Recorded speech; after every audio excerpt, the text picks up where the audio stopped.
Margot est une petite fille de 12 ans qui est passionnée par la danse et qui, au début du tome 1, intègre l'Institut Fonctif, qui est une école de danse très réputée.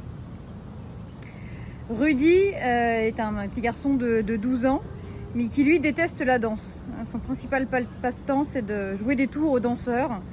D'ailleurs, il appelle les chignons des danseuses des délocalisateurs de cerveau. Il est le petit-fils de Madame Siffer, qui dirige l'Institut Fonctif. Et on va apprendre à travers le roman en fait, qu'il déteste tout cet univers autour de la danse parce que sa mère était une danseuse étoile qui a mystérieusement disparu à l'issue d'une représentation. Donc Margot et Rudy, au premier abord, n'avaient vraiment rien pour devenir amis. Mais ils vont être liés grâce à la boîte à musique magique qui va les faire voyager dans le passé. Et avec laquelle d'ailleurs ils vont chercher au travers des tomes ce qui a bien pu arriver à la maman de Rudy.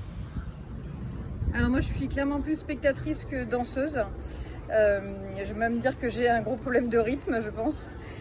Par contre voilà, j'adore voir des ballets, j'en ai vu pas mal, sans même savoir un jour en fait que j'écrirais sur la danse. Et puis Margot et Rudy sont arrivés, l'idée a germé dans ma tête.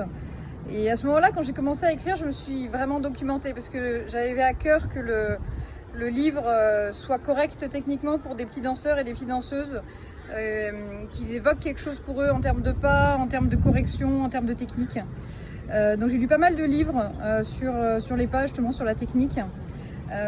Et puis pour vraiment être juste dans le type d'appréciation que les professeurs pouvaient faire aux danseurs, j'ai regardé je pense à peu près une trentaine d'heures de documentaires sur la danse, surtout sur des cours de danse filmés, sur des représentations des petits rats de l'Opéra de Paris, alors des spectacles de fin d'année.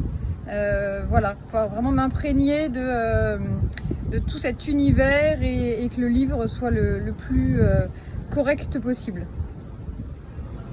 Alors mes projets d'écriture, c'est tout d'abord la suite des Voyageurs de la danse, puisque là je suis en train de finir le tome 3 des aventures de Margot et Rudy, qui, je peux vous le révéler, se passera en Inde, et donc on ira découvrir la danse indienne.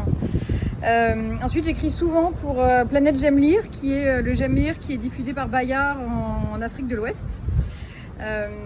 J'ai une série d'enquêtes policières aussi qui s'appelle les enquêtes de Conan et Hama, pour on va dire un public 8-12 ans, un petit peu comme les Voyageurs de la danse. Puis j'ai une série pour on va dire un peu plus ado qui s'appelle Yamé, qui est une série fantastique qui se passe derrière les miroirs et pour laquelle j'interviens pas mal dans les écoles. Voilà un peu mes projets d'écriture.